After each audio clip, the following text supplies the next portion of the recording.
Now, let me introduce for you James Carville and Mary Madeline, because I'm so excited that they're here in a climate so political and fun. I don't know what they were told to talk about, but I sure hope they talk about the election. I'm not actually in charge. But I talked to them backstage, so it's just our secret.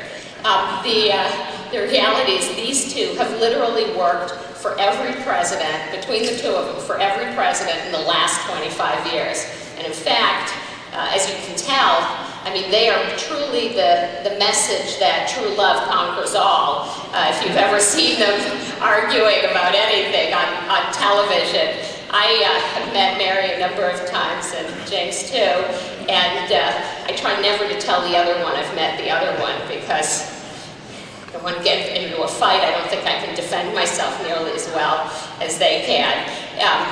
Mary has been a political strategist and trusted advisor to really America's most powerful conservative leaders. And on the other side, James has really become the advisor to those who you think are the underdog, and they end up being the winner.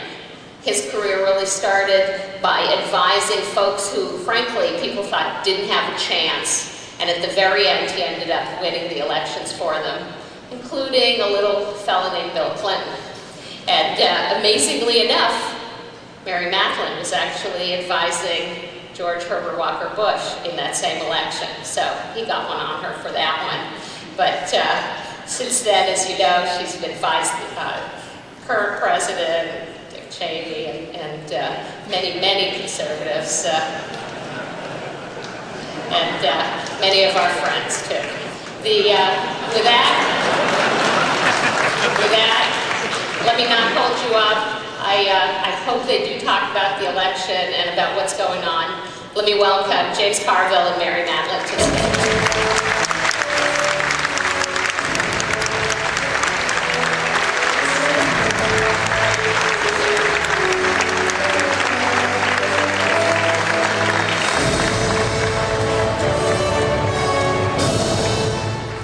Wow, that's a little regal. Da da da da da. That's how he likes to see and hear when he comes down for breakfast. What's the chances he gets it? Safford, we're not going to fight. We don't fight. We just gave it up a long time ago. We fought at the beginning of our relationship. We fought. We went through the threat stage where I would just say, I'm out of estrogen and I have a gun. That worked for a while. And we deal with all of this now. We understand this is emotional. We've ran into a lot of you on the street today. People are very invested one way or the other. And this is empirically chronicled. They have hooked people up to MRIs and begun a political debate at Emory University. And the rational parts of the debaters' minds went black. And the emotional parts went red. So we cannot do that anymore. And the way we've come to deal with it over the years, and what works best for us today, is we just ignore each other. So I have not, unless I'm accidentally watching or spinning past the Clinton News Network, I try not to watch James. I don't watch him. I don't listen to him. I haven't read his 7 books. I haven't read his half the book that we wrote together. So that was, but we just moved to New Orleans, which we love, and it's a fabulous place. And I finally, after 15 years together, marriage, we figured out there's separate bathrooms, separate closets, but now it really works because we have our own TV viewing rooms. And he does sit in there with the Clinton News Network. Actually, this is pretty good. And I go to my Fox News Fair and Balanced room.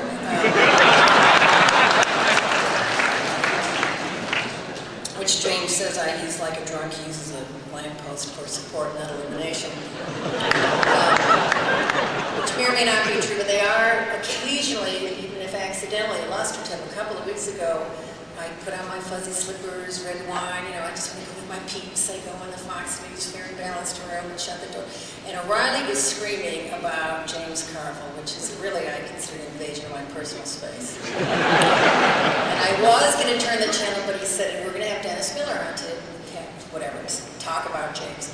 Dennis Miller is a friend of ours. He once famously said that James is the only snake oil salesman he knew who actually looked like a snake. Which is the mildest of things that have been said about my handsome, sexy, acquired taste husband. I know that. But anyway, so Dennis actually said it better than I could say it. There's no, whatever it was, the issue was, Bill was so outraged. Dennis said, chillax, as my kids said. You can't have any rational discourse with Carville. You're just not in that. Yipping head of his goes off. He's like a satanic chihuahua under a strobe light. That may or may not be true, but it's not really even the reason. We can have an occasional rational discourse. We have kids now who are 10 and 13, which is why we moved to New Orleans, and they're girls, so need I say more? These are weird ages, and they think they're not listening to you, and they don't ever listen to you, but you have to when you're driving them, right? Driving kids in the back seat, and the 10-year-old the other day says, neither of them are political, but they're really highly opinionated, and I don't know where they get this. So the 10-year-old says, I'm quite concerned about Barack Obama's experience. And the 13-year-old says, yeah, well, I'm quite concerned about John McCain's age. He's old. He's very old. He's very, very, very old. I'm like, okay, I'm just driving. So the 10-year-old goes, well, Joe Biden's a gaff machine. Well, Sarah Palin kills her own food. I said, okay, stop. Furthermore, she has a loser mom hairdo. Stop. Is this what we sound like? So we don't do it at home. And we're not going to do it here. We're not going to proselytize. If the lights are up, and maybe we'll take a poll later, I doubt that we haven't, either of us changed any opinion of the other in 17 years we've been together. And if you're a liberal or a conservative, I bet there are very few undecideds in this room. And we're not going to change your mind tonight. So there's no proselytizing. We will do some, I hope, analyzing, because it is true that this is my 9th presidential, that between the two of us we have, it's kind of hard to say, only 60 years of experience doing this, 30 years each doing separate, different kinds of, and out-of-the-box campaigns. Neither of us, like you, have seen anything like this. There's, obviously, we're in uncharted territory, not just the issues, you know that, not just the national security issues or the economic issues, but we're in a new paradigm.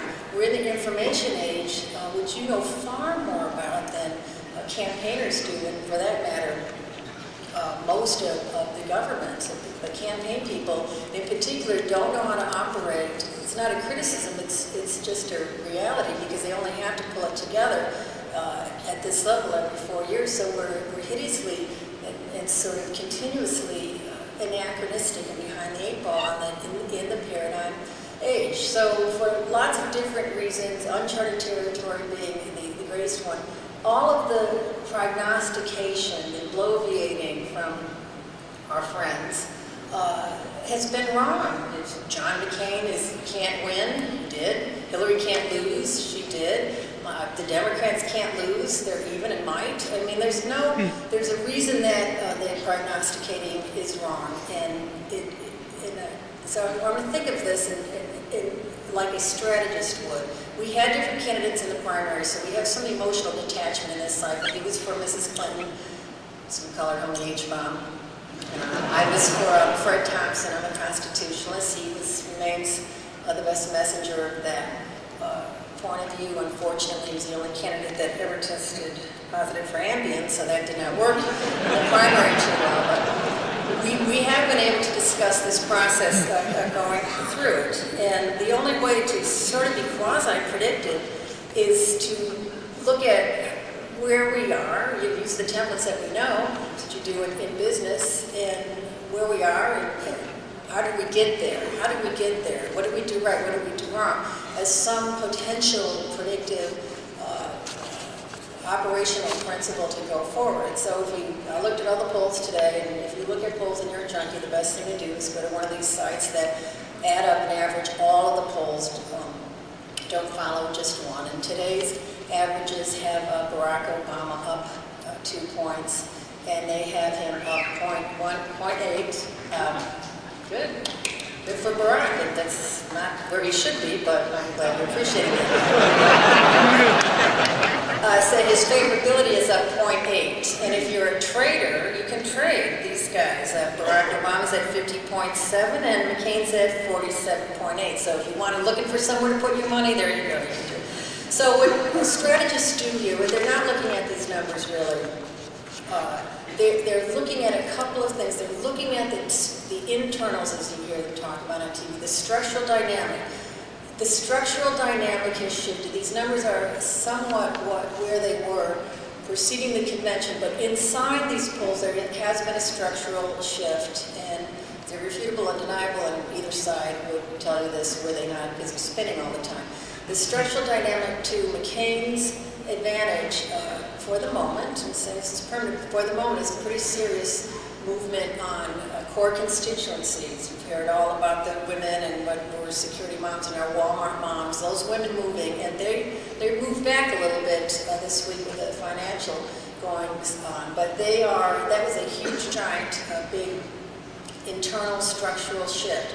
Also shifting internally were other constituencies critical because of where they're located geographically. They're not in the national polls very much, but where they're situated, concentrated rather, makes a difference in these swing states. Catholics, Jews, another core constituency that they are even on now, which is a big movement for John McCain, and he's remained even on, is independence. You've heard enough about that. Those are real serious movements.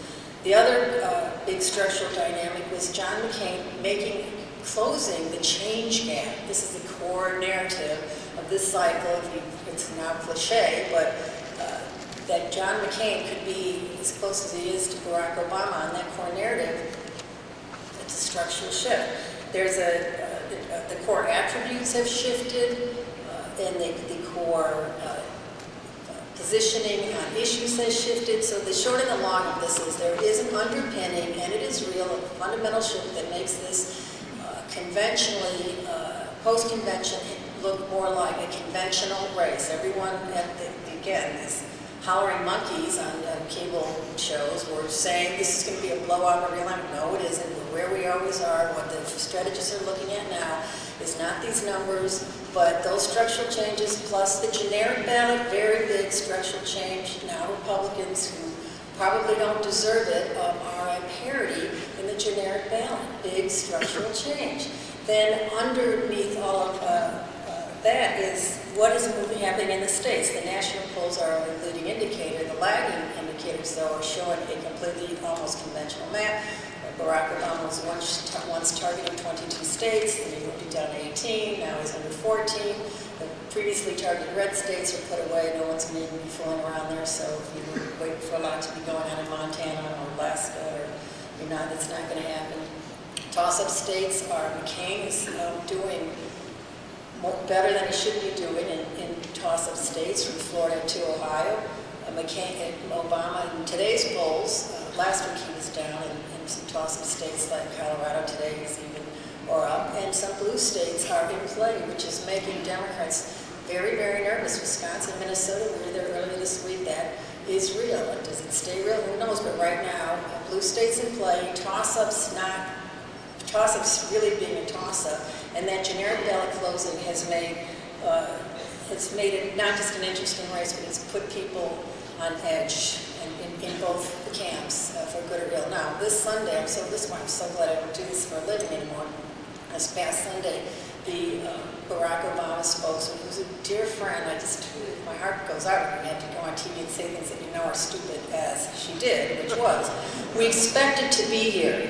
No, you did not expect to be here, because if you did, then you should be sued for political malfeasance because you did not run a campaign that presumed you would be even after Labor Day. And we know it's been because David Axelrod, who's the manager, said we never saw this coming. So they didn't expect to be here, and the John McCain people did not expect to be here. They did not expect to be where they were going into the convention. They did not expect to be where they are right now. They expected Sarah Palin's selection to shake the thing up. They did not expect what occurred, which exceeded their wildest expectations. There are some structural dynamics I'm not going to tick through, but internally, she moved a lot of things that needed to be moved, but they were counting sort of on that, never counting on a response from the other side, never, ever. I don't say this as a partisan, I say this, again, this is my 9th one here. The thing you dream of doing and you stay awake at night thinking, how can we do this, is to get the top of the ticket on the other side, to be responsive to your selection. And Barack Obama and his campaign for 2 weeks were arguing about Sarah Palin, 2 days of which they spent discussing makeup on farm animals. You cannot, you couldn't, if you infiltrated the campaign, you could have made them do that. They have now since, obviously even before this shift had gotten off of that. The point is nobody expected to be where they are, and they, going forward, can only not make the same mistake twice, and look at those things that you can make a difference on relative to a campaign, because the whole deal of a campaign is to control, in business, is to control what you can, but be prepared for all the many things that you can't, which are more dispositive of it. And so if you look at who behaved in which way relative to the things that you can control, McCain does have a cause to feel at least even keeled, setting this week aside for the moment. The first element that you can control, which is so underreported and so understudied and so misunderstood even inside a campaign, is the immediate post-primary law. You have 2 objectives there. You have to unify and consolidate your support, and you have to pivot to a general election message. In both cases, Barack Obama did not do what he needed to do. He let Hillary's people get even more angry. He didn't consolidate, and he didn't pivot right. I'm not going to go through all of the herky-jerky, wrench-your-neck pivots, but if you're a liberal, you know what they are, because it was the liberals who were, dare I say, farming like a stuck pig when he pivoted from Iran to Iraq to taxes and all the rest of it. So that was a bad period for him, and during which time McCain was consolidating the base and all the rest of it. The vice presidential selection and the conventions, which are sort of inextricably intertwined, I think Obama at the time looked like he was having a good convention, but it really turned out to be a Chinese dinner. Felt good while you were eating it, and 2 hours later you're hungry, right? I don't know what was said there. You know what happened. You know what the message was coming out of McCain's convention. So now the next thing they can control to some extent, and this is going to be interesting, are the debates. They're coming up Friday. What's the one? That one's in Mississippi. You're not twiddling behind me because I'm coming up. You're next, and I can twiddle behind you. Okay, so nice. All right. I don't trust him, can you tell? I don't like having you behind me, I guess. Well, in these debates, this is another kind of unknown, and you'll hear all kinds of prognostication this week and spin from both sides, but the truth is, we don't really know how these guys are going to do. McCain was never tested in these debates because the press had written him off, and no one really fought with him in Iowa and in the early primaries and in the New Hampshire debates. I remember I was with the debate team in a bar in Iowa, and we all decided we were going to group up and be against Mitt Romney. They're honor among thieves, and everybody does what they need to do to help their own guy if it means taking somebody else. And McCain was not in the game then, so he never had a hard time in these debates. And Barack Obama, we don't know. I mean, we know that he didn't fare well in a big field. He sort of disappeared, and we know that Mrs. Clinton beat him in 23 out of 24. That's just the reality of it. But neither of them have been tested in the kind of environment they're going to be in. It's not, so this will be interesting. They'll be watched whether or not they'll be interesting. They have rarely been dispositive debates unless someone does something profoundly stupid. And they have done that, and we know what they are. I don't have to chronicle them. But if they're just good, if they're both just good, you don't make any mistakes, it's not going to change the fundamental dynamic. It'll just validate. You're for one or the other, it's going to validate. But what it does do, though, is it freeze frames the campaign, and it changes the subject just like this week's events changed the subject from Sarah Palin. And when that happens, it changes the dynamic of the campaign. That's another thing we don't know. This paradigm, this information age, allows us to change the subjects so quickly, whether or not we really want to, and in a blanket way. And all of the media will be focusing on this debate, which leads us to our fifth element that is critical in changing the dynamic or impacting the dynamic of a campaign, just like it is in business. It's the one you don't know. And we don't know what we don't know. We don't know what current event is going to come up. And it's the most important element of a campaign, because how these candidates respond to unfolding events is dispositive. Unlike all of the aforementioned and the big machine and all the spin and all the ads, how they respond in real time to real crises, or even just events that aren't necessarily crises, is going to be, has typically been, and I'm completely confident, if I can be confident in any predictions, it will be what makes a difference in this race. So when John started turning, everyone sort of attributed it to the selection of Governor Palin, but he was moving this race because of his reaction to Georgia, his reaction to energy, and a performance nobody was expecting to see at the Rick Warren event. So what happened this week, again, the Howling Monkeys have given their opinion on this, which was John got out flat-footed but righted himself, and Barack Obama did better at the end of the week. They both are really nowhere, not to my opinion. They both did the wrong thing because they both responded politically, and the country just does not want to hear politics about this. And the polls reflect that. If these polls are to be believed, and I think it's too early to tell, but there was a complete wash. 43% said they trust Obama to do a better job, 42% said McCain, and 43% said it's not going to change their vote. So that for now is a wash, but that's unfolding, and it is likely to be, again, in this new paradigm what people are going to be looking for. Unfortunately, this debate on Friday is going to be on foreign policies. It's not what people's heads are. So everybody's going to be spinning themselves out of control. They're going to be like whirling dervishes trying to not discuss the topic that's going to be on the debate and get back to this. So all of that, it's not over. I think the Democrats have been too unnecessarily hand-wringing a lot of Democrats on TV. This weekend, we're shooting at Obama. I actually, for a moment, felt sorry for him. You know what that's like to be taking a bad turn, and they're over-traumatized, and everyone's telling you what to do, and you're exhausted, and you're either doing what they said to do, and they're not watching you, or their advice is completely stupid. But it takes up a lot of energy. And conversely, some Republicans were not expecting this positive turn of events and have irrational exuberance.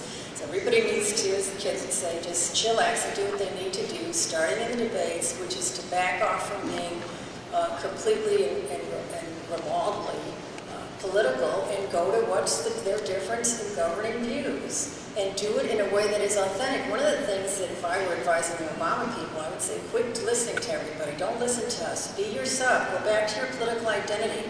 Do not double down on attacking McCain, which is what they're all telling him, because that's not post-partisan. That's not a new time kind of Democrat. If I were advising John McCain, who's a friend, I'd say, stop being so political. Go back to what you were. They just have to both go back to what got them to where they are in the first place, and don't run out the clock. Run like you mean it, and the country depends on it, because it may. I'll just leave it there. This election matters. I think what Oracle does, and to the extent that you're from all over the world and so placed, and 60% of the sales are outside of this country, you have a huge impact on what goes on. But they'll have some impact on it, and I say for our foreign visitors here, international visitors, just because this looks as goofy as it is, doesn't mean there aren't people behind the scenes who are lobbyists, actually, who are working for immigration reform on these H-1B visas, who are working for education reform, so we're not turning out fewer scientists than our international students are, and issues like that, people really are working on them. You're not going to see that here, but this election does matter. Who's in government does matter. It's a historical time. I have a confidence about it as an American, because I, for once, agree with Barack Obama, who said he's so calm because he has faith in the American people. as do I, so that's why I think he shouldn't be calm. But I am Churchillian here, which is to say that, to quote Winston Churchill, or paraphrase, Americans always do the right thing after exhausting every other possibility. So, turn it over to Corporal Q-Ball, who really was a corporal in the Marines. Made him the highest ranking military official in the Clinton administration.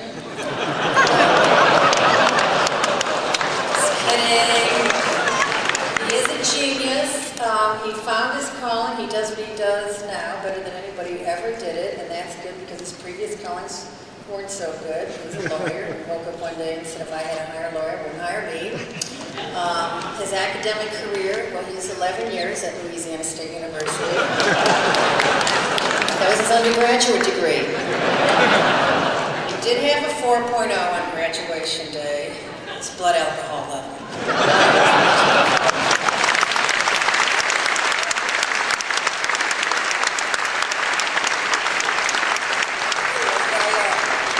People always want to know what's it like a typical day in our house, and I'll tell you a typical day in San Francisco, and not typical, but it's kind of unique, is this morning we were in our hotel, and my wife came in, it's very nice, and she says, look, I need to talk to you about something important.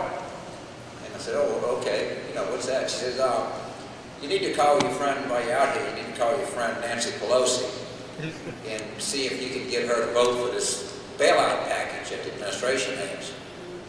And I said, well, gee, you know, she's a politician. If I call her and ask her to be for that, she's going to say, you know, well, what's the White House going to do for me? And I got to have an answer. And she said, well, you can say that the president agreed that if she voted for the bailout thing, that she could go hunting with Dick Cheney.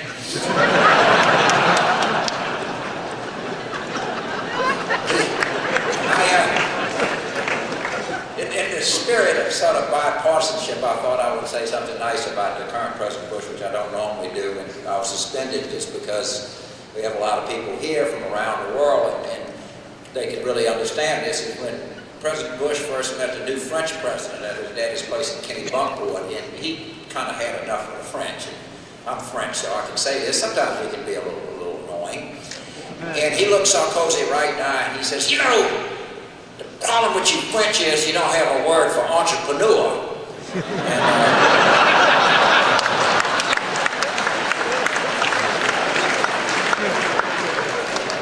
which kind of reminds me of another great Republican linguist, Dan Quayle, who one time went to Venezuela and spoke at the Caracas Chamber of Commerce, and he proclaimed that he loved Latin America, and he loved the people of Latin America, and his greatest regret in life was that he never learned to speak Latin. Yeah, that was amazing. Mayor Newsom, man, he is P&I, you know, you see the similarities in the way we look. You have Gavin Newsom, the most handsome man in America. You have James Carville, who was described in primary colors as someone who looked as though they were sired out of a love scene in the film Deliverance.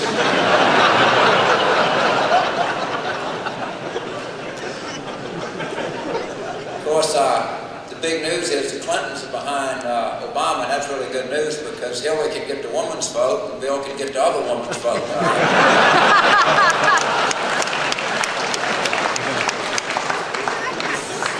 Yeah. I think I'll just stand up here and tell jokes. I don't know what I'm going to talk about. You know, we try to explain this election.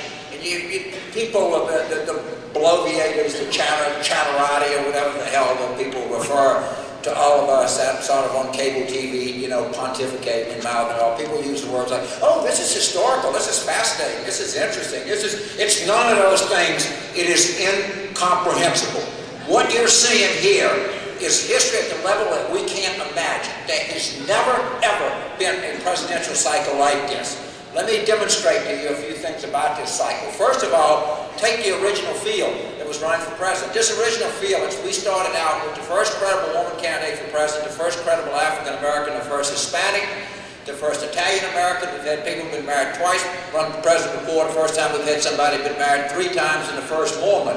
All you Republicans out there, let me remind you of the candidates you started with. Rudy Giuliani, Fred Thompson, McCain, Romney. The only one with one wife was the Mormon.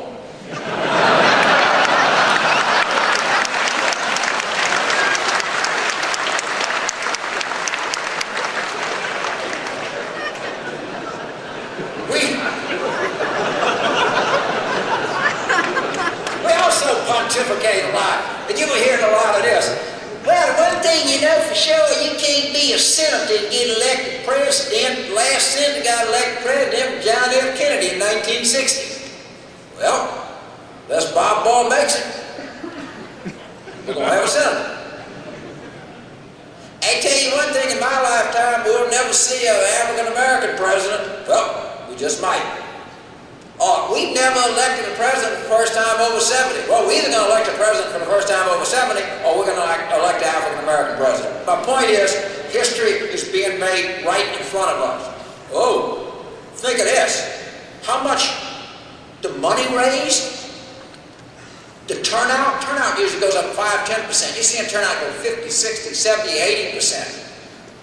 Obama raised $66 million in August. It's 3 million contributors. That's not a donor list. That's a political party. All right? The TV ratings. 10 million people watched the 25th Democratic primary debate. Republican convention was the highest rate, the highest people watch at any convention in American political history. This after we told that conventions were passé and no one watched them anymore. Oh, what about the unique confluence of historical events that have taken place in the presidential election in 2008? And please, I was 92, 1980, 1960, 1932. No. Nothing's been like this one. Think the last time that we had a presidential campaign where a sitting president or vice president was not running. If I take a guess, you would think in 1952, but you would be wrong, because Alvin Barkley was actually running and died in the middle of the campaign. If you would think in 1928, you would be right. To my Republican friends out there, when is the last time the Republican Party has had a successful presidential election that did not have a Nixon or a Bush on the ticket? Money? Anybody got a guess? 1928. We all remember that one well. John McCain voted for the first time.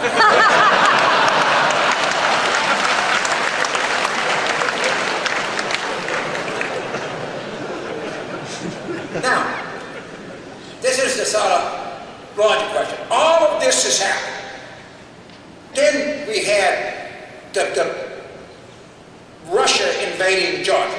Then we had what everybody now says is the most serious financial crisis we've had since the Great Depression. All right? This is my question. Do you think this is going to stop? Does anything tell us that what we know today is what we're going to know on Election Day? Or are things just going to keep on happening? And a lot of them are going to happen between now and Election Day. Yeah, I think I'm going to go with part B. I don't think that anything is going to stop happening now. I think that this cycle, this time that we're living in, that things happen so rapidly, so quickly,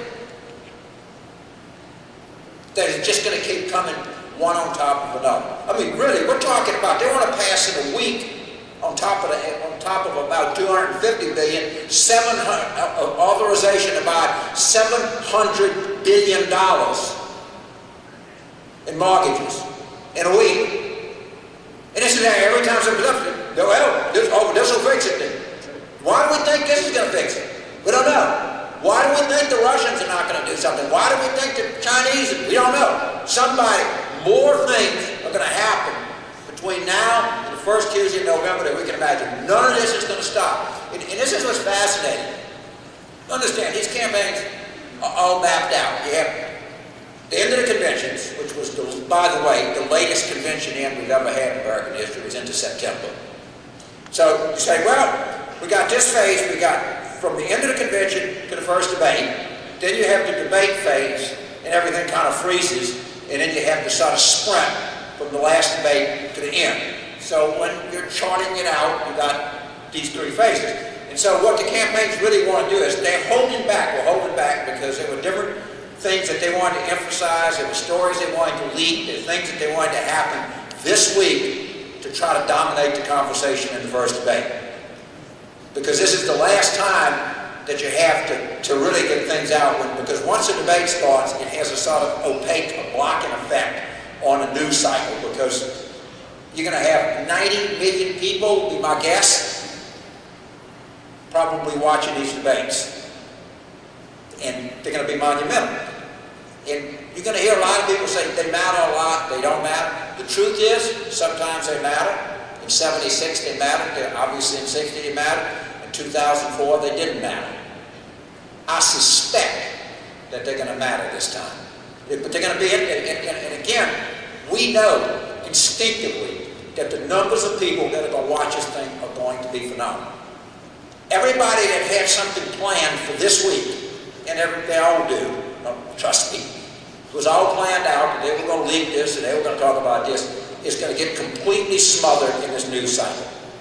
When's the last time you picked up the paper and read anything other than the Dow up 500, the Dow down 500, $700 billion here, $85 billion here, toppling this, that, and everything else? And this week, going into Friday, is going to be nothing but that. Now, you say the debate Friday night in Oxford, Mississippi is on foreign policy. Okay. Question number one to Senator Obama or Senator McCain. They're not even on foreign policy. The Chinese hold upwards of $800 billion of our paper. What do you think about the financial crisis? It's going to take about 2 seconds to get this thing right back to where they want it. I mean, they say it's on foreign policy. It'll matter some, but they're going to ask what they want to ask. And you're going to have to be ready. And again, all of the briefing books and everything that you had planned to this point is going to be not the way that we thought it was going to be.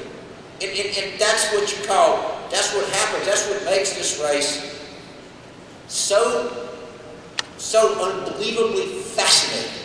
I don't, you know, we go back and we read history books and we think, oh man, there must have been something going on back then. Or think of all the things that happened there. You are living in the period of the most rapid change that anybody in the world has ever lived in.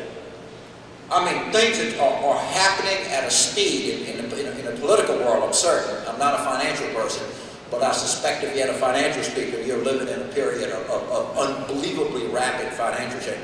In terms of what's happening politically, yeah, I can't imagine. I've never seen a story, a more compelling story than we saw in the Democratic primaries. And neither did the public. I mean, the public just could not get sort of enough of this thing, from these breathtaking emotional highs, lows, everything following this. And I think what happened is that Senator Obama didn't have a great summer. Honestly, I think the explanation of that to me is pretty obvious. They were exhausted. Until you go through one of these things, you have no idea of how the physical toll that this takes on them. And I think he needed a vacation. And, you know, McCain has capitalized on that now. Obama had sort of come back some. I think he's in if not, I wouldn't call it an enviable position he's in, but he's in a pretty good position. He's certainly in a better position than he was 3 weeks ago. Now, the other question that I want to answer for you, because I bring a great deal of expertise to this, is the central question of this campaign thus far is, what are these candidates doing at 3 a.m. in the morning? You know, the phone rings. What are they doing? Well, I'm going to be 64 in about a month. And I know damn good and well what John McCain is doing at 3 o'clock in the morning. He's looking for the bathroom.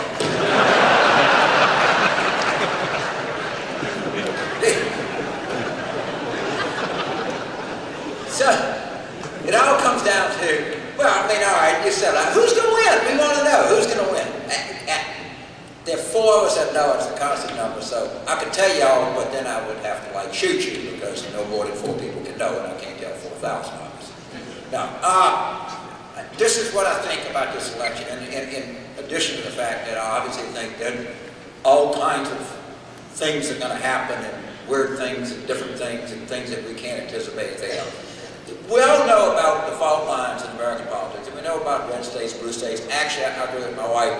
I think it's very possible that some of the states we thought were blue might turn red, some of the states we thought were red might turn blue. That all may happen.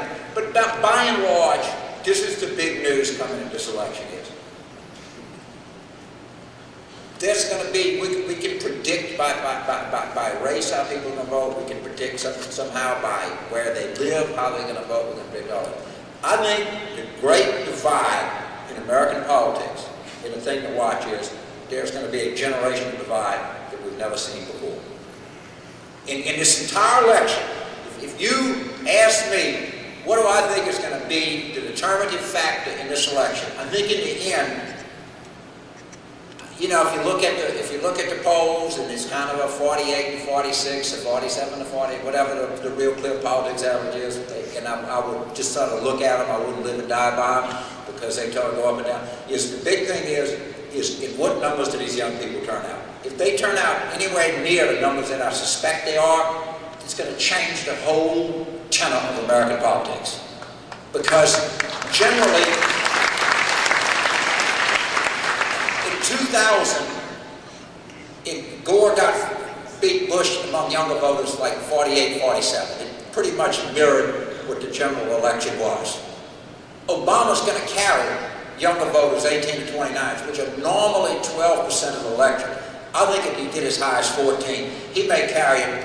See, he's going to get something closer to 65% than 60% of these votes. And the rest of the votes in the country are pretty much in a fixed position. So I think when the history of this is written,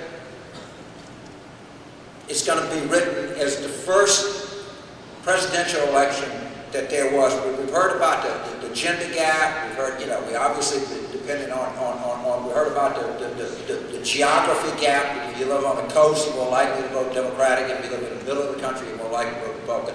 I think the news that's going to emerge in this election is that there's an enormous generational gap in this country.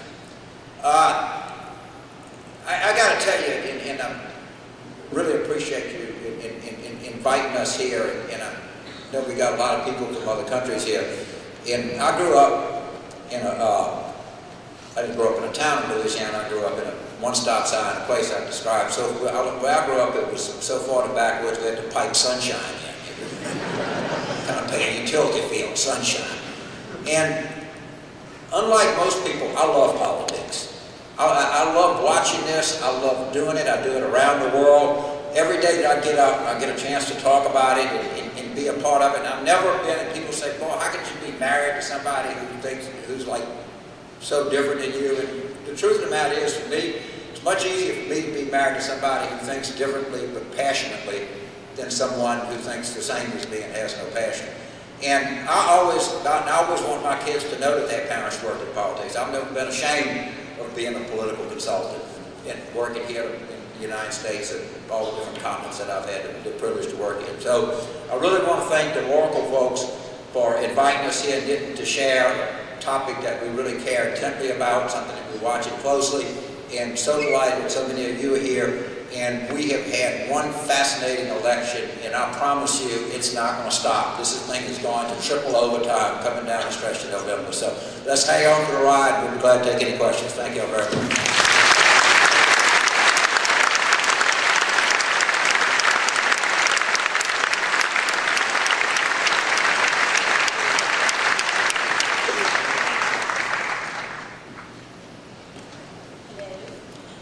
Okay, if we just go in number 3, we'll start with number 3, then we'll just kind of bounce around here.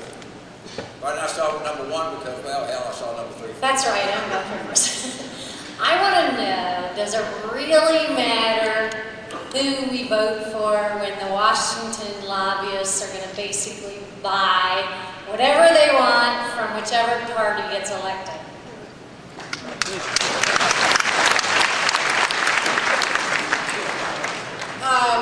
Well, obviously both campaigns are charging each other with horror of horrors that they have lobbyists on their campaign. There are, as there are in all endeavors, there are evil lobbyists and there are good lobbyists. And not all lobbyists are Franklin Raines or Jack Abramoff. Not all politicians are, et cetera, et cetera. Now, I will tell you this. I think people, people are responsive to it. There is a problem with influence buying, but there's just as much need for lobbyists to petition their government on behalf of you, or cancer, or heart disease, or universal health. I mean, that's what lobbyists do. There are lobbyists right now crawling all over the Congress trying to get H.R. 5882 out, which is an immigration reform to get additional H-1B visas and accelerate the way in which you can get from there to a green card. That's, lobbyists are doing that. Lobbyists are trying to get both candidates to agree on this. It's very important for Oracle and for the future of this country, which is pivotal in the global economy. You're trying to get the R&D tax credit made permanent. Lobbyists do this stuff. So what I find annoying, I guess, from being there 30 years, and it's going through the same nonsense with this the response to the financial crisis. It's not all a bailout. The Republicans are wrong on that. It's not Bush's fault. Democrats are wrong on that. If we can't learn, if politicians cannot learn how to walk and chew gum, because people can walk and chew gum, they'll understand it. Interest rate, I don't want to go through all the arguments here, you know what they are. But they also can understand that the system was set up, the government was set up, the founders put a system in place where people could petition their government. And to say anybody who petitions the government on behalf of whomever is a crook and is corrupting the whole system without weeding out what is the what part of the system is corruptible, then that does us all a disservice. And what part is corruptible is the intransparency and the inaccountability of it. So yes, it can change. If you bring sunshine in and you reform some of these things and you can see what they're petitioning for and how people are responding, Congress people are responding, then they're not the problem. Lobbyists are not the problem. You can keep saying that they are. If they're for you, they're not the problem. If they're against you, they're the problem. It's not the criteria by which you should judge them. I'll give you some career advice. If you want a real promising career, be a lobbyist for the banking industry. Washington is going to get overrun with it. Because understand, what's going to happen is that there's $700 billion. No one knows what these mortgages are worth. And so if the government pays too little for them, it really kills the bank. If they pay too much, it kills the government. Washington will be like Airbus 380s of banking lobbyists sitting in Washington. And people will say, well, and you're right, they have a right to petition the government. This story is going to be with us for years and years and years. Because no one knows what the price we're paying for this is. And believe you me, the government's going to get a lot of help from a lot of people in trying to set the price.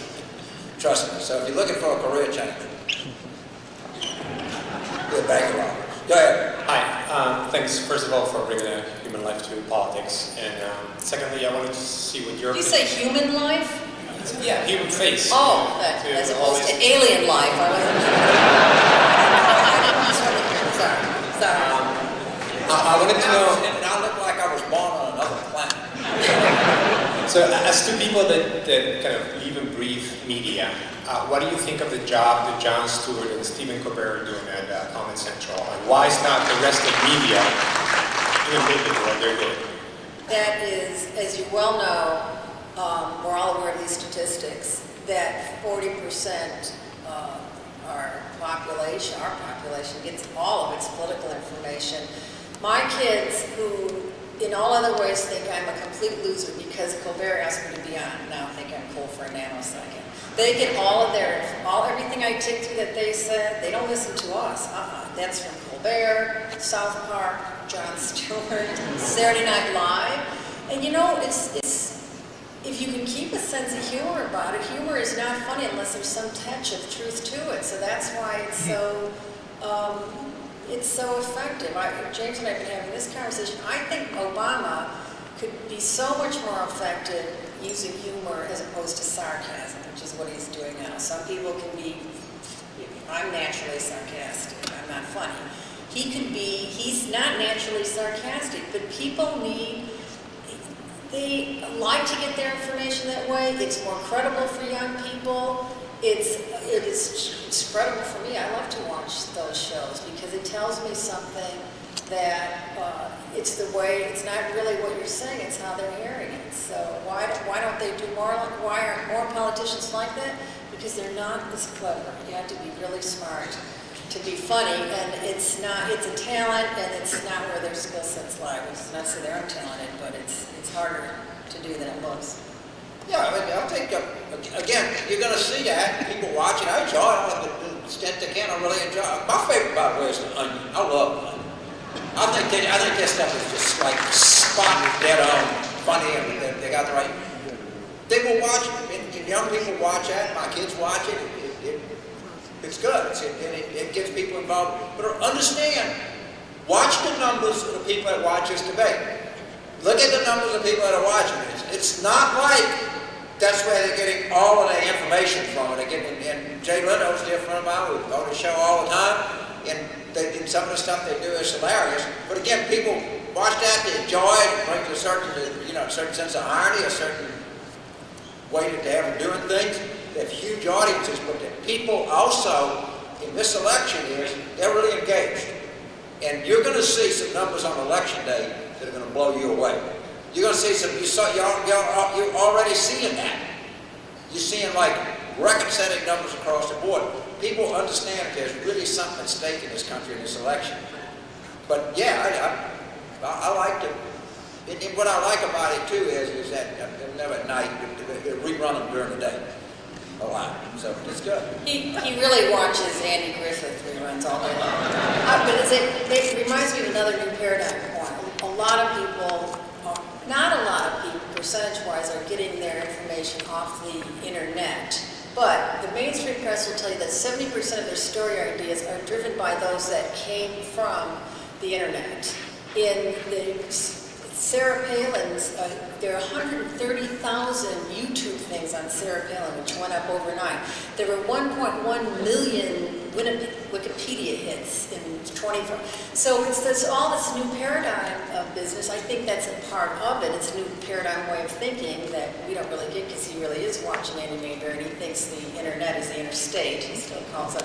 We're in the dark ages on this stuff, but that's what I mean about the new paradigm it contributes to our not knowing what we don't know about how the cycle's going to play out. I think we're over to number one now. Okay, I'd like you talked about the shifts, and I'd like to ask you if you think that the media has become so blatantly liberal that it's. People talk about the Fox News channel, but you've got the National Barack channel and the CNN, and I see it, and I see it maybe not even helping. It's to the point where it's so bad that that it's not helping. Well, it's a paradox of the information age. It's this new, it really is a paradox. Columbia University has done a study, they have chronicled and quantified the exponential increase in the number of outlets is producing fewer stories because there's more of a herd mentality. What the cables have decided, and we know because we live there and we work inside with these people, MSNBC decidedly wants to go liberal. Fox is right, although they have a lot of left-wing wackos on there. And actually, the old Clinton News Network is really, other than James, I want to see what John King is. And there's some, and Wolf, we love Wolf. Okay, Wolf is just sort of plays it down the middle.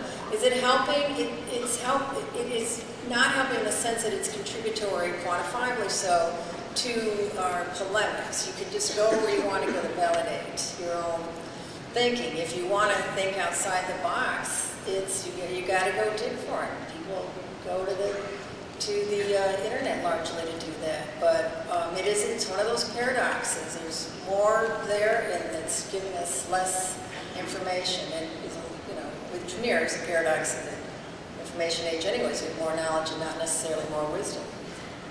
Yeah, I work at CNN. If it has any kind of it has a financial bias. But whatever. You're right. Most reporters tend to be more liberal. What's happening? You have an explosion of educated women in journalism. Guess what? 75% of the white women in the United States with a postgraduate degree are Democrats. You're right, as demographics change, people change with them and people bring what they can, but So out of all those women, you couldn't find one that was like-minded with you? 25%? Again, there's plenty. Leslie Sanchez, and they got, CNN has more conservative contributors than I can shake a stick at, but Amy Holmes, they got every time I'm done around, they have. But again, it's just the nature of, if you are, as women come into the workforce, and particularly educated women, you can't stop them. They're just Democrats now. And you go in your company and take every woman with a post-bachelor's degree, and odds are overwhelming that you're going to find a Democrat. You can't stop what people are. Go over here. By the way, that's not why newsrooms are liberal, and we don't have time to go into why they're liberal, but it's a 40-year phenomenon. It started with Watergate, and you can ask any journalist at school how this played out the way it did, or you can read Kathleen Hall Jameson, but more women in journalism is not, I don't know where you come up with that. We're fighting with journalists. I'm not here to defend them. Y'all can do what you want with them. I don't care. Rich, okay, I'm sorry. I digress here. It is true that they self-identify. However, they just pick. Okay, what everyone's saying in this cycle, polls are saying 69% of the people, and this has been quantified, think that the press, forget the liberal and conservative, are advocating not reporting. In the primaries, they were working against, in ways worse than I've ever seen, they were working against Hillary Clinton. Of course they were. Okay, well, so I mean, the point is they should not be advocating. They should have, you know, when they could. But Fox advocates 24 hours a day. I mean, you know it when you watch it. Even when I'm on the side, he's just. Go ahead. What, you're picking the number? I don't know. Who's next? Hell, I forget. ADHD, attention span of a hummingbird. I think It seems to me that in the 92 and the 96 races, Bill Clinton's secret was all that electoral power in the South. If Barack Obama can't flip anything in the South, and if he's behind in Ohio, as he has been for a couple of months, how can he possibly win? Well, yeah, you're right. That's why I didn't go through all the states. But he's got to, I think they thought some of the states that were going to be automatically for, like Iowa. He thought there was going to hold on all of Kerry's states. They'd for sure pick up Iowa, and they needed to pick up like another 11 electoral votes, which was included Virginia, very competitive Senate race. We're going to get creamed there. It's not competitive, we're going to get creamed, but I don't know that's enough to flip the state. He's got to flip some states, and there'll likely be something New Hampshire or Iowa or the western states. This is where Palin and the McCain, the whole is greater than the sum of the parts. New Mexico and Nevada are in better position. Barack was down in Colorado, is back up, but yeah, I mean, the electoral map is a problem. Now, I'll just say this, they have a just incredible ground game. They have used the new paradigm. They've used the information age to organize really deeply in all these states, and they really did think at one point they were going to have a 50-state race. So if turnout matters, they can flip the state on turnout with their pretty awesome machine. But I don't know where James is on this on any given day. I think this goes right down to 7 o'clock Pacific time on election night until you know what's going on. Look, first of all, if I listen, he's ahead. If I listen, maybe I ought to just drop out the race. The guy's ahead now. And think of a couple of things. Let me give you a couple of statistics that you might find fascinating. As of May, there are 28 states that you register by party. So those are the only 28 we know. In those 28 states, there were 2 more million people registered Democratic, 250,000 less Republicans. So already in 28 states, if you project that out, that's in May. The Obama people think that by election day, there will be 5 million more Democrats registered than Republicans. It's a lot of people. Now, how much of a voting history you have, you don't know. Most academics will say the number varies between 40 and 60 of these first-time registrants. We don't know. But we do know that there's an awful lot of momentum out. There's an awful lot more people who have registered, way more. In fact, if fewer Republicans registered than before, way more Democrats. Second point that I point out to you is that McCain's voting base are over 50 whites. Well, guess what? We have a high voting percentage. If you're an over 50 white in the United States, the chances that you're going to vote are very high. The chances that you voted in the last election are very high. If you're under 30, particularly under 30 non-white, your voting history is not very good. So there's more upside that Obama has if he brings these people out. He's got much more play in his electorate than McCain does. That's why I think anything close, that's my own view. In one sense, you'd expect me to say that because I'm a Democrat, but I was also for Hillary.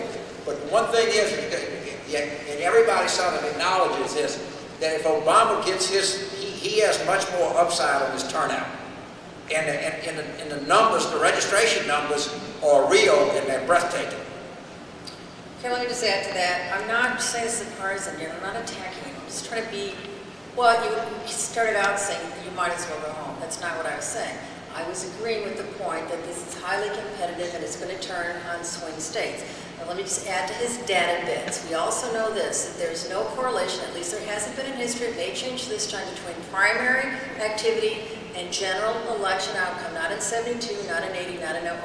One of the reasons they had such an exponential increase in their registrations because they had a long contested primary all the way to the end. People, Democrats really want to get in there. They really were for Hillary. You know, a quarter of those people now are saying they're not going to be for Obama. That's why they have an increase in registration. I'm not saying all of this, that it's not an environment for Democrats. It was. I'm saying that gap is completely closed. There's no connection between the two phases for the outcome. And finally, we also have this data bit. Conservatives or Republicans, I don't exactly know why, but the history is they always close better. So I'm making no predictions here, James. I'm saying simply that if this would go to the end, and if turnout is the issue, that McCain has a dynamic in place and a history in place that doesn't make dispositive these additional registrants. We also don't know where they are. Just because they add up to some number doesn't mean they're in the right places. Okay. But we know they're somewhere. The Democrats know who they are, and they're talking about getting like 20 touches. That means 20 contacts with these people. But they believe me, they got them identified. Okay, we got time for two pretty quick ones here. Should be pretty quick. I would like to ask you to make a prediction that doesn't involve picking the winner. Given the 2000 election, given all the changes we've had in our voting machines, given the closeness of the race, are we going to go to bed on election night knowing who the next president is? Oh, Lord have mercy.